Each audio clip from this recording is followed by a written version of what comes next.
Departures आप सभी दर्शकों का स्वागत करता है। मेरा नाम राज है और आज हम एक ऐसे पर्यटक स्थल पर ले चलेंगे आपको जो कि ग्वालियर से करीब 50 किलोमीटर दूरी पर है और ये जगह है ग्वालियर शहर के नामकरण जिन ऋषि के नाम पर हुआ है उनकी तपोस्थली रही है। मैं बात कर रहा हूँ आपसे नलकेश्वर महादेव धाम का, जो कि तिगरा जलाशय क्षेत्र के ठीक पीछे सोनचिरैया अभ्यारण्य में अपने नलकेश्वर महादेव का मंदिर सैकड़ों वर्ष पुराना है। नलकेश्वर कोई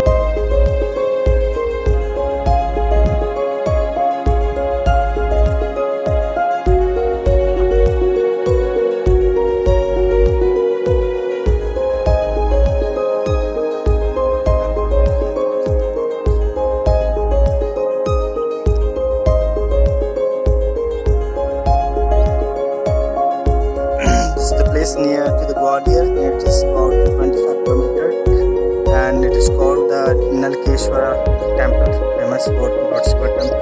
And you can see this little waterfall here. It's an amazing place.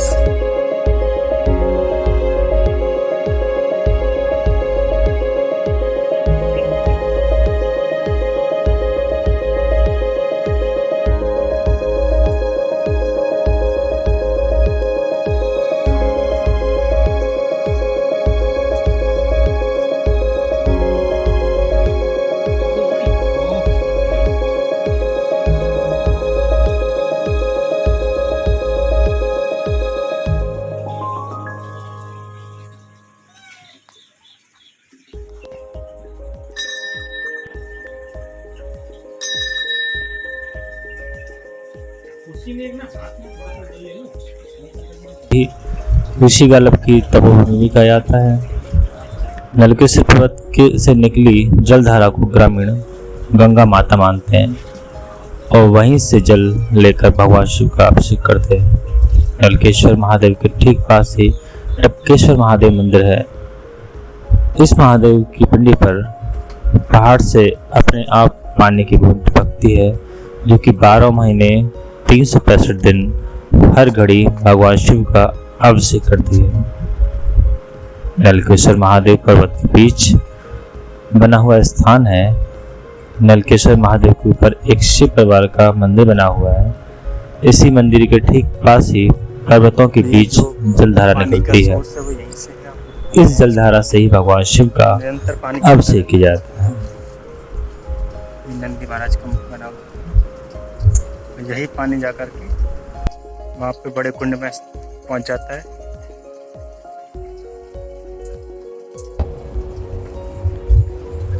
यह स्थान एक बात के लिए और प्रसिद्ध है कि यहाँ पर ऋषि गालब की मूर्ति स्थापित है, जो कि ग्वालियर जिले में एकमात्र मूर्ति है जो ऋषि गालब को समर्पित है, जिनके नाम पर ग्वालियर शहर का नामकरण हुआ है।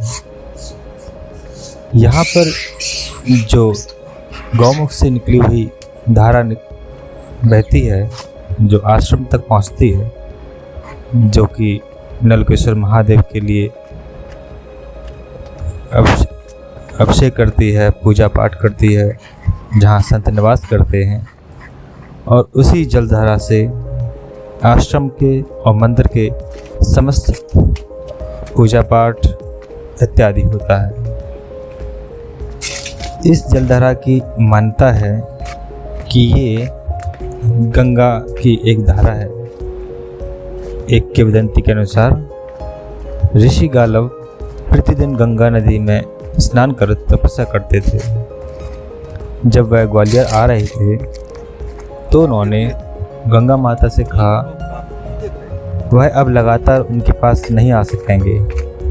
इस पर गंगा माता ने कहा कि वह जहाँ भी ठहरेंगे मैं वहीं प्रकट हो जाऊंगी। इसके बाद ऋषि गालब अपनी ओढ़नी माता गंगा में छोड़कर नलकेश्वर आ गए। नलकेश्वर पर उन्होंने गंगा माता से प्रकट होने की प्रार्थना की, जिसके बाद पहाड़ में से एक जलधारा निकल पड़ी इसी जलधारा के साथ ही ऋषि गालव की वह ओढ़नी भी बहकर आ गई जो कि उन्होंने माँ गंगा नदी में छोड़ के गए थे। इसके बाद से ही सभी लोग इस जलधारा को गंगा माता की धारा मानने लगे।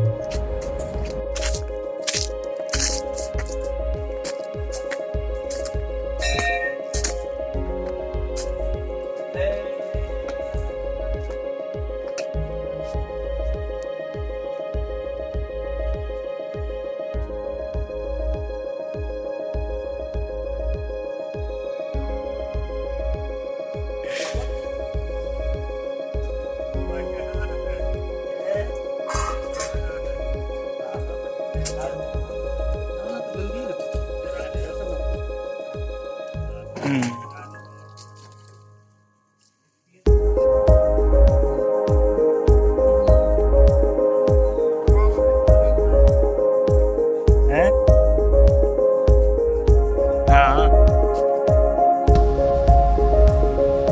इस स्थान के बारे में एक मान्यता और है कि नलकेश्वर महादेव पर जो जलधारा निकलती है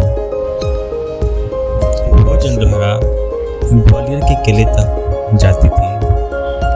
करीब 15वीं शताब्दी में ग्वालियर किले पर राजा मानसिंह तोमर का शासन था। मानसिंह तोमर ने नलकेश्वर के जंगलों में मृगनयनी गुजरी को देखा था।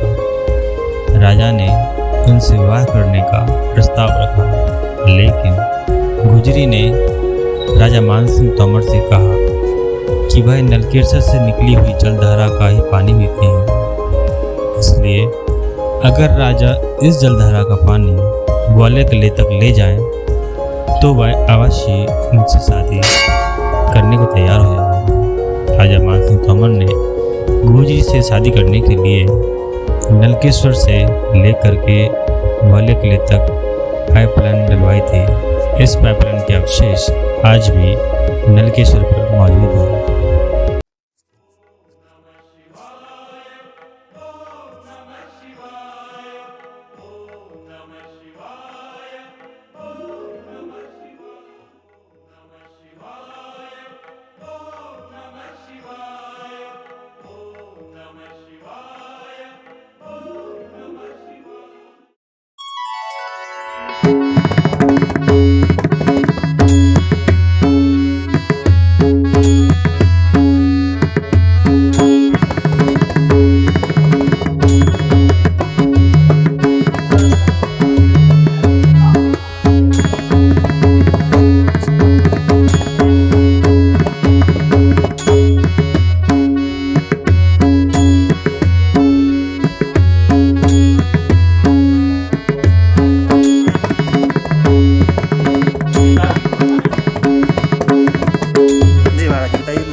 कितना पुराना है, क्या महत्व है?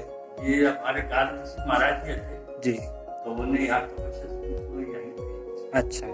और काल ऋषि के यहाँ गंगा मैया आई है। हाँ हाँ। तो काल ऋषि महाराज लेके आए थे।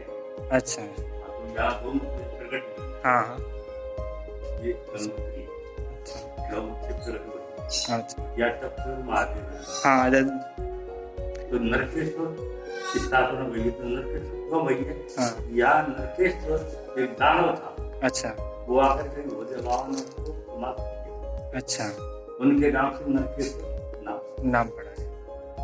और टपकेश्वर की क्या कहानी है? टपकेश्वर महादेव जो हैं जो हाँ, तो वो जल टपकता रहता है वो। हाँ, वो मतलब 12 मास में टपकता रहता है। अच्छा। हाँ, तो ऐसा वहाँ पर कुछ झरना भी नहीं, कुछ नहीं है, फिर भी कुछ पता ही नहीं मतलब कहाँ से जल आता है, लेकिन वो। अच्छा ठीक महाराज जी। आप महाराज जी कब से हो यहाँ पे मंदिर पे? मुझे अच्छा। हमारी 3 महीना है। अच्छा ठीक है। ठीक है महाराज जी, बहुत बहुत धन्यवाद आपका जानकारी के लिए।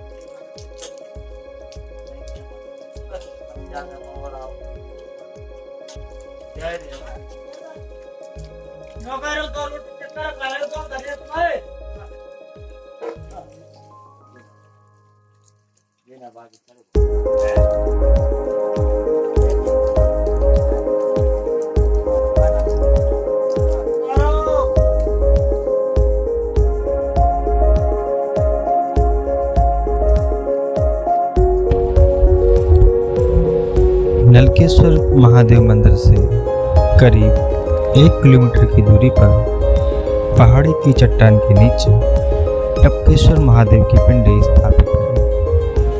टपकेश्वर महादेव के बारे में बताया जाता है कि यह अपने आप प्रकट है।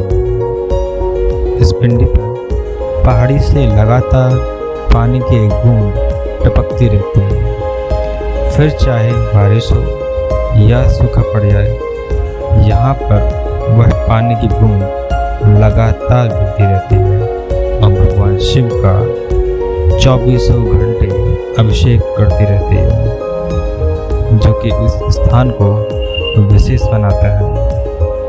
इस तरह के जो अभिषेक होता है भगवान शिव का, अन्यत्र दुर्लभ ही है देखने के लिए।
मंदिर की जो सामने है उनकी मूर्ति खंडित हो चुकी है, किंतु भगवान शिव का अभी भी स्थान बना हुआ है, शिवलिंग वैसा ही वैसा। ये देखिए शिवलिंग पूरा जटाओं से घिरा हुआ है, जो वृक्षों की जटाओं से घिर चुका है और अभिषेक निरंतर होता रहता है। देखिए पानी की बूंद गिर रही होगी सामने, ये है यहाँ से सिर्फ यही यहाँ पानी की बूंद गिर रही, बाकी सब जगह बड़ा दिव्य स्थान, अद्भुत।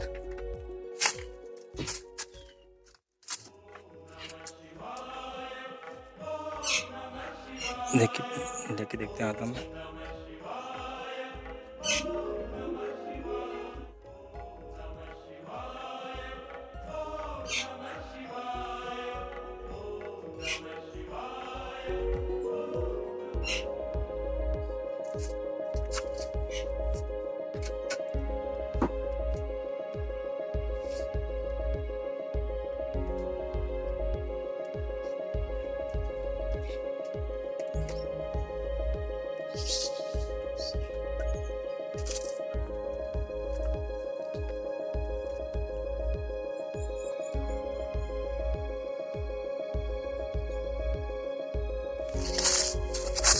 ये सफ़र आपको काफ़ी रोमांचित कर सकता है, क्योंकि रास्ता बहुत ही उबड़ खाबड़ है, चलने के लिए कोई रास्ता भी नहीं बना हुआ है, लेकिन आपको साथ में बहुत ही आनंद भी आएगा।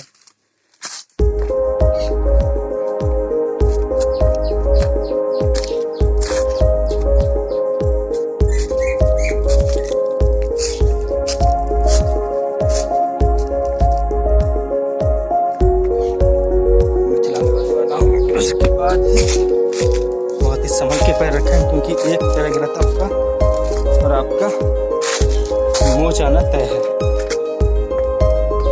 बरसात के दिनों में काफी पानी आ जाता है।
चलने वाला सोर्स कुछ ज़्यादा बड़ा नहीं होता है और पानी एक जगह कुंड में आकर रुक जाता है। लेकिन यह नज़ारा बरसात के दिनों में कुछ और ही होता है। आप यदि आप यहाँ यात्रा करने आएंगे तो इस रास्ते पे आपको पानी की चलती हुई धार मिलेगी जो जगह को बहुत ही खूबसूरत बना देगी और टूरिस्ट को काफ़ी रोमांचित भी करती है। चूँकि ये इलाका शहर से काफ़ी दूर है इसलिए आपको किसी भी तरह का कोई व्यक्ति नजर नहीं आएगा अगर वो टूरिस्ट नहीं है तो। आप देख सकते हैं यहाँ पे पानी के जो भरे रहने के जो झाग होता है उसके सफेदी नजर आएगी। अत्यधिक गर्मी के कारण जल सूख गया है और झरने से आने वाला पानी भी यहाँ तक नहीं पहुँच पाता है।